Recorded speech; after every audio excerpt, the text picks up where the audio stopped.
U.S. Ambassador to the United Nations, Samantha Power's term is about to come to an end as the Trump administration prepares to take over here in Washington. Power has had to deal with some of the world's worst conflicts since taking the job in 2013. She spoke to VOA earlier this week after the UN Security Council approved new sanctions against North Korea for its unrelenting pursuit of nuclear weapons. Our report from Zlatica Hoke. North Korea has been under UN sanctions since 2006 for its illicit nuclear and ballistic missile tests, but it has persisted in building nuclear arms.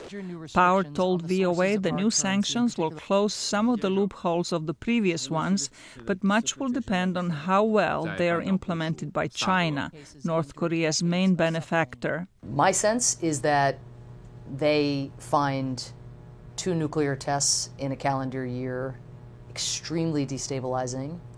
They see the steps that responsible nations like the United States, Korea, Japan have to take in terms of our deterrence, in terms of military exercise to prepare because of the provocations and the illegal actions of the North Korean regime. And I think they are very sincere in wanting the denuclearization of the peninsula. During her term as U.S. envoy in the World Organization, Power was involved in seeking solutions for war-torn Syria.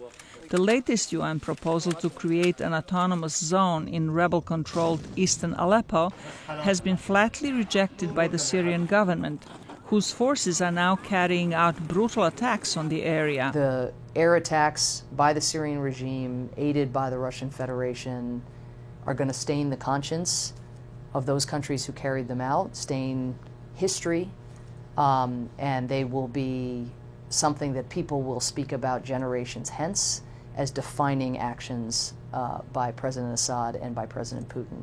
Power said the conflict in Syria can only end through a negotiated process. They can take a populated area, even one as substantial as eastern Aleppo, inflict horrific human carnage, and the war will not end. If anything, you will have more people who will be eager to take up arms against the regime. What will end the war is a political solution. Power also has been engaged in UN efforts to end the ethnic violence in South Sudan. We are urging Security Council members to act quickly to impose an arms embargo in order to change at least one dimension of the South Sudanese government's actions, which is their propensity for choosing arms systems over food for their people. Power's term as UN ambassador ends early next year when the new Republican administration takes over.